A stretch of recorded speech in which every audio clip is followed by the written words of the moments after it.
Me llamo Isabel Montoya, tengo 30 años, y mientras mi vestido de novia aún colgaba en el respaldo de una silla, con restos de arroz pegados a la tela y el perfume marchito de las flores del altar, yo ya sentía que algo no estaba bien. La noche anterior había sido perfecta, o al menos eso quise creer cuando apagué la luz y me dejé abrazar por el hombre con el que acababa de prometer una vida entera. Pero esa calma me pesaba en el pecho, como si detrás de cada sonrisa hubiera una verdad que aún no se había atrevido a salir. La felicidad parecía encajar demasiado bien, demasiado rápido, como un rompecabezas armado a la fuerza. Yo quería creer que todo estaría bien, que lo peor había quedado atrás. Pero aprendí demasiado tarde que cuando una mujer siente paz repentina, muchas veces es solo el silencio antes de la tormenta. Mientras doblaba cuidadosamente la ropa sobre la cama, guardando los últimos detalles para nuestra luna de miel, un nudo extraño se formó en mi pecho. No era dolor ni ansiedad, era una incomodidad muda que no podía ubicar. Mis dedos se detuvieron sobre la tela y un escalofrío me recorrió la espalda sin motivo aparente. En ese instante, supe que algo iba a romperse. Daniel, como si nada pasara, caminaba por la habitación hablando de reservas en la playa y de cenas frente al mar. Yo lo miraba, sonriendo apenas, pero mis manos seguían temblando mientras doblaba su camisa. Observé su anillo brillar bajo la luz y me pregunté si realmente conocía al hombre que tenía delante. Mi intuición, aunque silenciosa, ya gritaba. El sonido del teléfono fijo irrumpió como un trueno en medio del silencio tenso de la mañana. Me sobresalté y caminé hacia el aparato sintiendo que cada paso me alejaba de la calma. Daniel siguió hablando sin darle importancia, pero yo ya había visto el número en la pantalla. Era la parroquia, y algo me dijo que debía contestar sola. La voz del padre Miguel no era la misma de siempre. Hablaba con una tensión evidente, como si cada palabra le costara salir. Me llamó hija, con un tono de urgencia que nunca le había escuchado, y me pidió que fuera a la iglesia lo antes posible. Dijo que había descubierto algo grave, pero no quiso explicarlo por teléfono. No tuve tiempo de hacer preguntas porque, antes de colgar, añadió algo que me paralizó. Me dijo que no llevara a Daniel, que fuera sola, y que no dijera nada. Su voz tembló al mencionar el nombre de mi esposo, como si lo que había descubierto fuera demasiado oscuro. Sentí que la sangre me abandonaba el cuerpo. Colgué lentamente y me quedé mirando el aparato como si pudiera darme respuestas. El silencio en la habitación era tan denso como el miedo que empezaba a crecer dentro de mí. Daniel seguía hablando desde el baño, ajeno a todo. Pero yo ya no podía escuchar nada más. Respiré hondo, tragué el temblor que subía por mi garganta y me acerqué a Daniel con la mejor excusa que se me ocurrió. Le dije que mi madre necesitaba verme urgentemente por un asunto familiar. Él no preguntó mucho, solo me deseó suerte y me dio un beso en la frente. Su tranquilidad me dolió más que cualquier sospecha. Mientras caminaba hacia la parroquia, recordé una frase de mi abuela que siempre me pareció exagerada. Decía que cuando un sacerdote tenía miedo, era porque el pecado que había visto era demasiado grande. Y ahora, esas palabras resonaban como una advertencia antigua que nadie quiere escuchar hasta que es demasiado tarde. El padre Miguel me esperaba en la puerta, con el rostro apagado y los ojos visiblemente cansados. Llevaba una carpeta marrón en la mano y no me ofreció pasar ni sentarme. Solo me miró y dijo que necesitaba mostrarme algo. Mi estómago se cerró como una trampa. Me explicó que, después de cada boda, debía registrar los datos del matrimonio en el sistema eclesiástico internacional. Era un proceso rutinario, de esos que se hacen casi sin mirar. Pero esta vez, al ingresar el nombre completo de Daniel y su fecha de nacimiento, algo inesperado apareció. Un registro que no debería existir. Lo que apareció en el sistema no era un error ni una coincidencia. Era un acta oficial, sellada y firmada, de un matrimonio religioso celebrado hacía 10 años en otro país. Daniel había jurado ante otro altar mucho antes que conmigo. Ese matrimonio seguía vigente, sin ninguna anulación registrada. El sacerdote pasó las páginas con cuidado, pero yo ya no escuchaba con claridad. Veía las fechas, los nombres, y todo se me hacía borroso. Sentí que me faltaba el aire y que la realidad se me escurría entre los dedos. No podía aceptar que eso estuviera pasando justo después de mi boda. Entonces me mostró la copia del acta matrimonial original, con todos los sellos en regla. Allí estaba el nombre completo de Daniel junto al de una mujer llamada María Fernanda. Pero lo que me dejó sin palabras fue lo que venía después. Esa mujer no estaba sola en el documento. En la misma carpeta había registros de 2 niños, bautizados con el apellido de Daniel. Sus nombres, fechas de nacimiento y parroquias estaban cuidadosamente detallados. Todo estaba en regla, todo tenía sentido. Pero para mí, nada tenía lógica. No se trataba de un error administrativo ni de una coincidencia de nombres. Era una vida completa, construida en paralelo, escondida con una precisión escalofriante. Cada documento era una prueba de que yo había vivido una mentira sin saberlo. Y que él lo había planeado todo. El padre Miguel me explicó con voz firme cómo había descubierto todo. Un correo automático del sistema de validación cruzada activó una alerta por bigamia. Ese proceso, que casi nunca revelaba nada, esta vez desenterró una verdad imposible de ignorar. No era una sospecha, era una confirmación. Daniel no solo tenía otro matrimonio vigente. También había utilizado documentos alterados para presentarse ante la Iglesia como un hombre libre. Cambió detalles de su identidad civil y escondió su historial migratorio. Todo para borrar su pasado y poder empezar otro desde cero. Me dijeron que durante años viajó constantemente, alegando compromisos de trabajo. Pero ahora sabíamos que en realidad iba a visitar a su otra familia. Cada viaje, cada ausencia, encajaba como una pieza cruel en este rompecabezas. Yo lo esperaba con amor, él regresaba con silencio. Recordé cada Navidad que pasé sola, cada fecha importante que celebré sin él. Siempre justificaba sus ausencias con excusas que parecían válidas. Yo creía que el amor a veces exigía paciencia. Pero ahora veía que mi paciencia alimentó su mentira. El sacerdote fue directo, sin adornos. Nuestro matrimonio era nulo ante la Iglesia. Jamás fui su esposa en el sentido pleno de la palabra. No había validez en una unión basada en una falsedad de origen. Y lo peor era que yo no lo supe hasta después de entregarle mi vida. Escuchar que mi matrimonio era nulo fue como recibir una sentencia sin juicio. Me había casado con ilusión, con fe, creyendo en un futuro que nunca existió. No era solo el dolor de la mentira, era la humillación de haber sido usada sin saberlo. Nunca fui la esposa legal ni espiritual.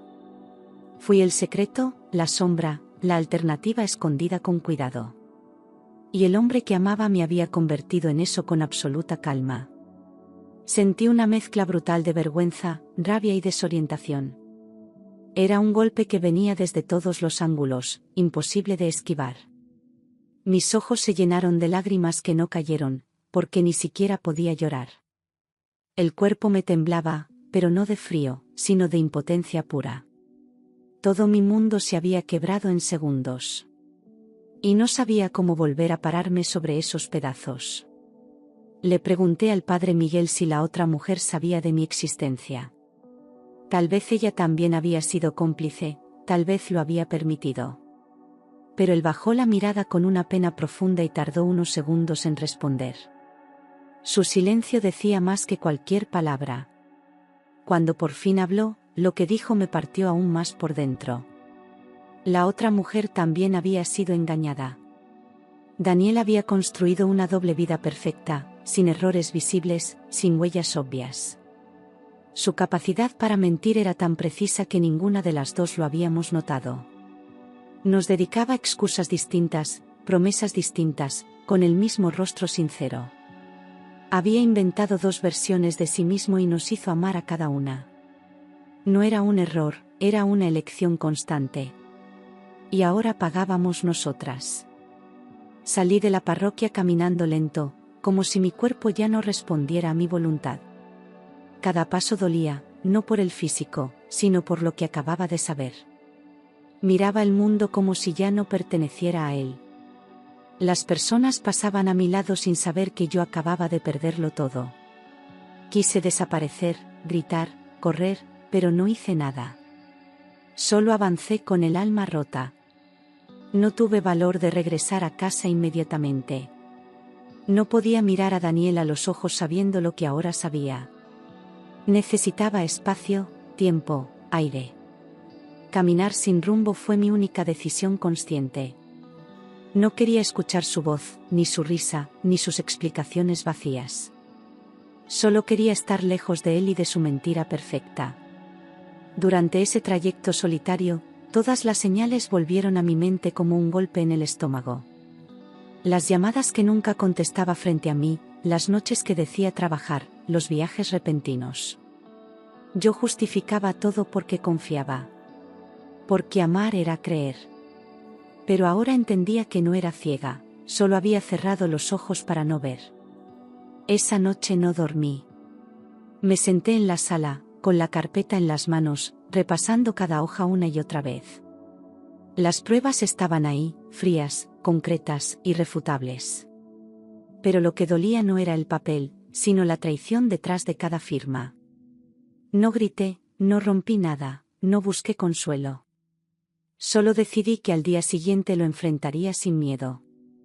Cuando amaneció, Daniel me abrazó como si nada hubiera pasado. Preparó café, preguntó por mi madre, habló del viaje. Yo lo observaba en silencio, sabiendo que ese momento marcaría un antes y un después. Fui al comedor, abrí la carpeta y la puse frente a él. No dije una palabra. Solo esperé que él empezara a hablar. Su rostro cambió en segundos. Pasó de la calma al desconcierto, luego al miedo, después al silencio. Ya no era el hombre seguro de siempre, sino alguien descubierto, atrapado. Miró los documentos, intentó ordenar sus pensamientos, pero ya no tenía cómo. Sus mentiras se derrumbaron en su rostro. Y yo ya no le tenía compasión. Daniel no lloró ni intentó negarlo, confesó todo con una frialdad que me heló el alma. Dijo que las cosas se le habían salido de control, como si sus decisiones no fueran suyas. Me habló de errores, de tiempo, de querer arreglarlo todo, pero no de amor. No hubo una sola palabra que sonara a arrepentimiento sincero. Yo lo escuchaba sin interrumpir, ya no como esposa, sino como una mujer que despertaba. Porque esa confesión solo confirmó que él no tenía alma para amar de verdad. Fue más doloroso oír su explicación vacía que haber descubierto la mentira. Yo esperaba gritos, súplicas, algo que mostrara humanidad. Pero él estaba vacío, como si todo esto fuera solo un trámite que debía resolver. Me sentí usada, traicionada, reducida a un daño colateral. Comprendí que yo había sido solo un capítulo en su caos perfectamente planeado. Y eso dolía más que cualquier infidelidad. No grité ni le pedí explicaciones. Solo dije con calma que debía irse de la casa ese mismo día. Él no discutió, no pidió tiempo, no preguntó a dónde ir. Reunió algunas cosas sin mirar atrás, como si ya supiera que ese momento llegaría. Su silencio fue la última confirmación de lo poco que le importaba perderme. Y cuando cerró la puerta, sentí que por fin podía respirar. Contarle a mi familia fue otro golpe, distinto pero igual de duro. Algunos no lo creyeron al principio, otros me miraron con lástima o juicio. La noticia corrió rápido y las opiniones no tardaron en aparecer. Había quienes pensaban que yo debía haberlo notado antes. Otros decían que debía perdonarlo. Pero en medio de todas esas voces, me mantuve firme. Nadie sabía lo que era dormir junto a una mentira. El padre Miguel no me dejó sola en ningún momento del proceso legal y eclesiástico. Me acompañó a declarar, firmar documentos, entregar pruebas. Su presencia fue mi única constante en medio de tanto caos. Nunca intentó consolarme con frases vacías, solo estuvo. Y esa compañía silenciosa me sostuvo cuando más lo necesité. Fue el único que no me juzgó ni me pidió explicaciones. Finalmente, la nulidad fue reconocida oficialmente por la Iglesia. No hubo celebración, ni abrazos, ni lágrimas de alivio. Solo una sensación de cierre, como cuando uno termina un libro que nunca quiso leer. Era necesario, sí, pero también doloroso. Salí de esa oficina sintiéndome vacía, pero más libre. Porque ya no cargaba con un título que nunca me perteneció. Pasaron semanas hasta que reuní el valor de contactar a María Fernanda. No lo hice por morbo ni por venganza, sino por justicia emocional. Ella tenía derecho a saber todo lo que yo había descubierto. Y yo necesitaba saber si, de algún modo, habíamos sido enemigas sin saberlo. Le escribí con respeto, sin acusaciones. Y para mi sorpresa, me respondió con la misma dignidad. Nos encontramos en un café pequeño, lejos de todo. Al verla, supe que ella también venía cargando un dolor antiguo. Hablamos durante horas, sin interrupciones, como si nos conociéramos de antes. Cada palabra suya era una versión espejo de la mía. Lloramos, sí, pero no solo por él. Lloramos por nosotras, por el tiempo perdido, por la verdad mutilada. María Fernanda no sabía nada de mi existencia. Daniel le había contado una historia completamente distinta, cuidada hasta en los mínimos detalles. Nunca sospechó, nunca tuvo señales claras. Y ahora entendía que su matrimonio también había sido una ilusión. Nos dimos cuenta de que fuimos piezas de un juego que no conocíamos. Y decidimos que eso no volvería a repetirse. Después de esa conversación, ambas tomamos decisiones firmes y definitivas. No había espacio para segundas oportunidades ni para confusión. Cerramos la puerta de ese capítulo con dolor, pero también con determinación. Ninguna de las dos volvió a buscarlo ni a mencionar su nombre en vano. Ya no nos debía explicaciones. Porque ahora, por fin, éramos libres. Daniel perdió todo lo que había construido con su imagen impecable. Ya no era el hombre respetado ni el profesional admirado, su verdad se desmoronó ante todos. No hicimos nada para vengarnos, no hicimos escándalos ni lo expusimos directamente. Solo dejamos que la verdad hablara por sí sola. Y cuando la verdad sale a la luz, no necesita gritar. Solo destruye en silencio. Yo no me quedé con rabia ni con resentimiento, me quedé con algo más valioso, dignidad. Recuperé mi nombre, mi voz y la certeza de que no fui la culpable. Fui engañada, sí, pero no vencida. Y esa diferencia marcó el inicio de mi reconstrucción. No quería revancha. Quería paz. Volví a vivir con mi madre durante unos meses, buscando el silencio que mi alma necesitaba. No era una mujer derrotada, era una mujer en pausa. Me alejé de todo lo que me recordaba a él, incluso de mi propia casa. Necesitaba espacio para volver a escucharme. Dormí mucho, lloré poco, pensé demasiado. Pero nunca me rendí. Poco a poco empecé a retomar mi trabajo como contadora independiente. Al principio, tomaba encargos pequeños, cosas simples que me ayudaran a ocupar la mente. Cada cliente que confiaba en mí era un paso hacia la recuperación. Volver a trabajar me devolvió esa sensación de control que había perdido. No dependía de nadie. Volvía a ser dueña de mi historia. Un año después, una amiga me recomendó para un proyecto en otra ciudad. Dudé al principio, pero algo en mí pedía un nuevo comienzo lejos de todo. Acepté sin pensar demasiado, con el instinto de quien necesita aire nuevo para vivir. Cambiar de ambiente fue como respirar después de haber estado bajo el agua. No era huir. Era elegir. Fue en ese nuevo destino donde conocí a Alejandro, un hombre viudo, tranquilo, de mirada honesta. No me impresionó con palabras grandes ni gestos teatrales. Solo me miró como nadie lo había hecho en mucho tiempo, con atención real. No hablaba de promesas, hablaba de presente. Y eso fue lo que más me tocó. La verdad con la que se mostraba. Al principio mantuve la distancia, porque el miedo aún dormía en mí. Cada gesto suyo me ponía en alerta, no porque fuera malo, sino porque yo ya no era la misma. Alejandro lo entendió sin necesidad de explicárselo. Nunca me presionó, nunca me hizo sentir apurada. Solo estuvo ahí, firme, paciente. Y poco a poco, eso fue derritiendo mi desconfianza. Antes de permitir cualquier cercanía, le conté todo lo que había vivido. No quería construir nada sobre secretos ni medias verdades. Le hablé con detalle, sin adornos ni dramatismos. Alejandro escuchó sin interrumpirme, con respeto y sin sorpresa. Me dijo que la verdad no lo asustaba. Que lo que yo era hoy, valía más que cualquier pasado. Nuestra relación fue creciendo sin ruido, sin prisas, sin juegos. Cada palabra tenía sentido, cada gesto coincidía con sus acciones. No había promesas vacías ni horarios dudosos.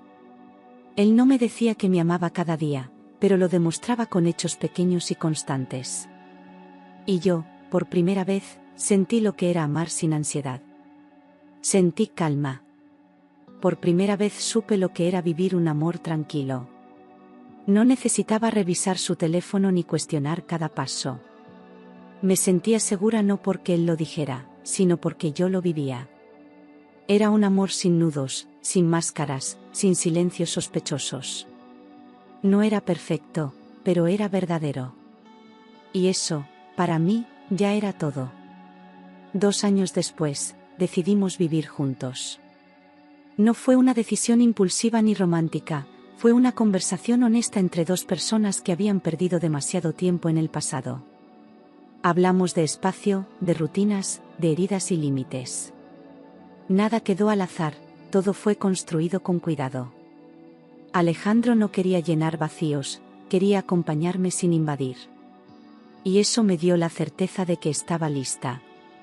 Antes de aceptar su propuesta, revisé todo, sus documentos, su historia, su entorno. Ya no era una mujer ingenua que confiaba solo en palabras dulces. Alejandro lo entendió, no lo tomó como desconfianza, sino como responsabilidad. Y lejos de ofenderse, me ayudó en cada paso. Porque un amor sano no teme a la verdad.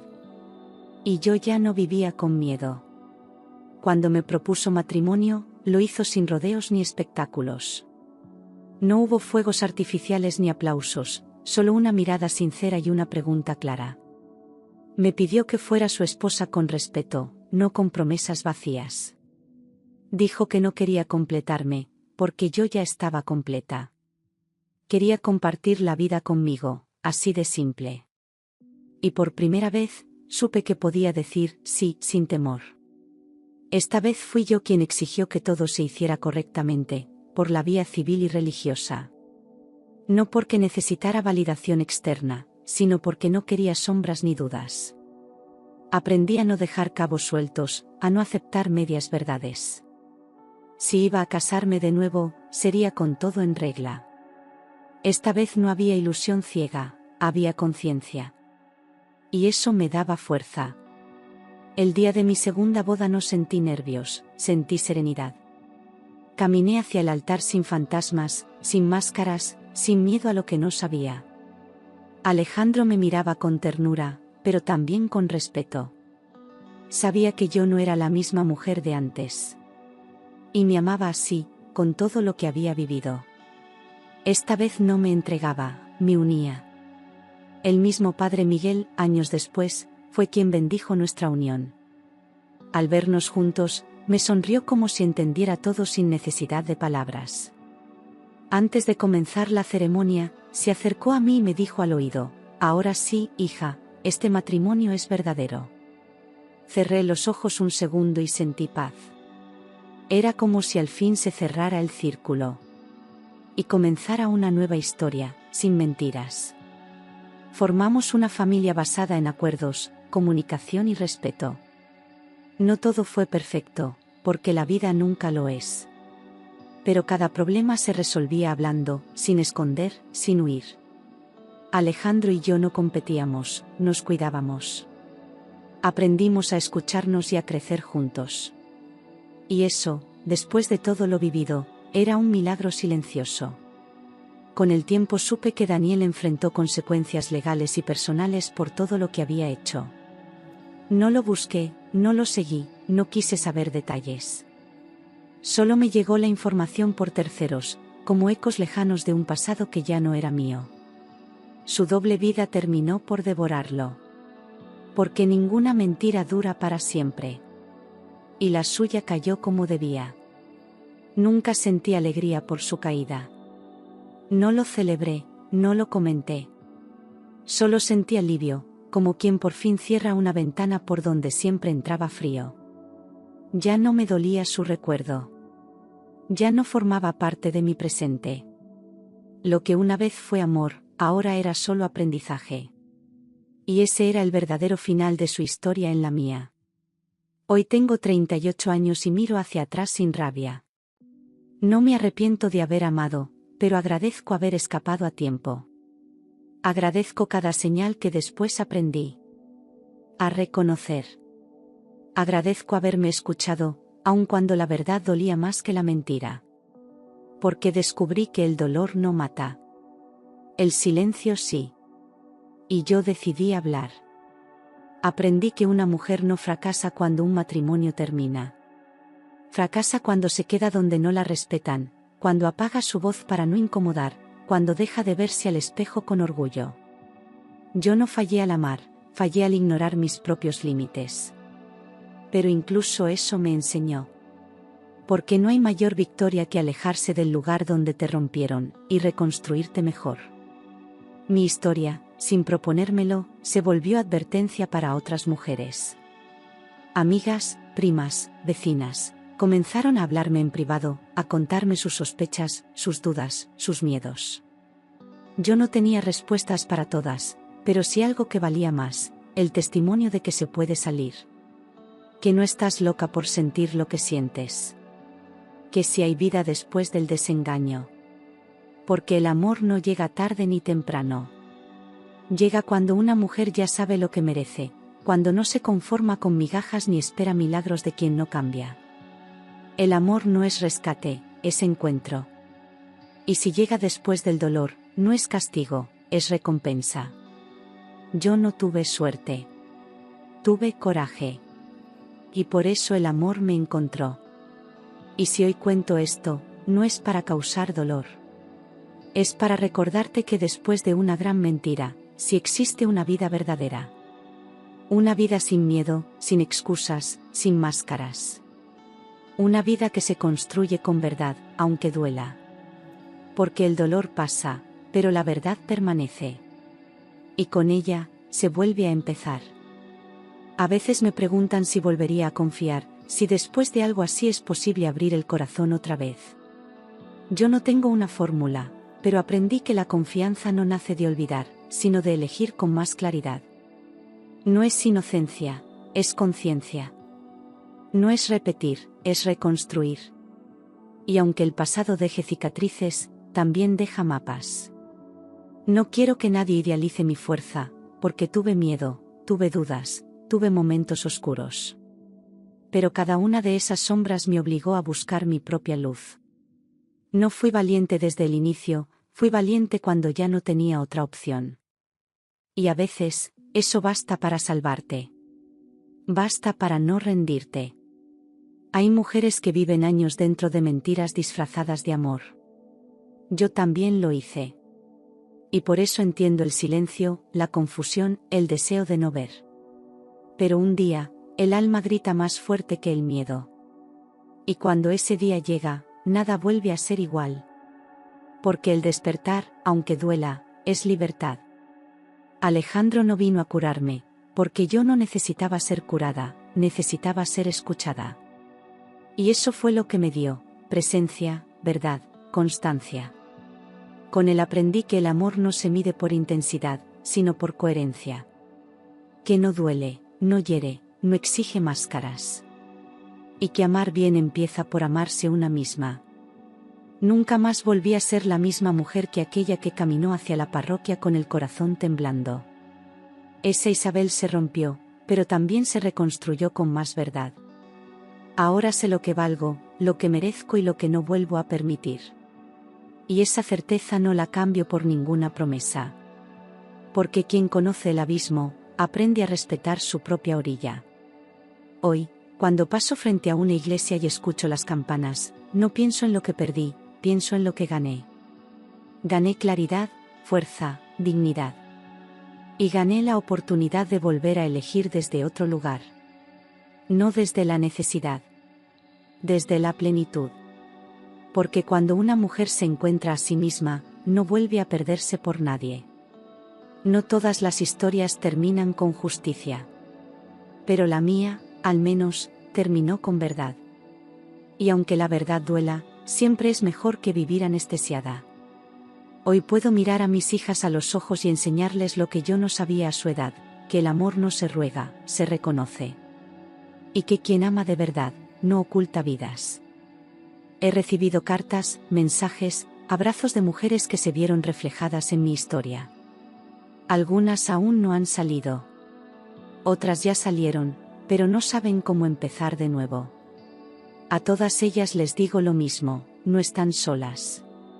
Porque cuando una mujer se atreve a hablar, miles más encuentran fuerza para levantarse. Mi historia terminó, pero mi voz no. Seguiré compartiéndola hasta que una menos calle, hasta que una menos aguante lo que yo aguanté. Porque mientras una mujer crea que debe quedarse donde no la aman, todavía hay trabajo que hacer. Y yo ya no me callo. Porque el silencio también mata. Si llegaste hasta aquí, gracias. No por escuchar mi dolor, sino por respetar mi verdad. Y si alguna parte de ti se vio en estas palabras, que sepas esto, no es tarde. Nunca es tarde para elegirte. Nunca es tarde para soltar lo que te rompe. Y nunca es tarde para comenzar de nuevo. A veces me pregunto qué habría pasado si el padre Miguel no hubiera hecho esa llamada. Si yo hubiera salido de luna de miel con los ojos vendados, creyendo en una vida que nunca existió. Tal vez habría tardado años en descubrir la verdad, o tal vez nunca lo habría hecho. Pero hay momentos en que una sola acción cambia todo.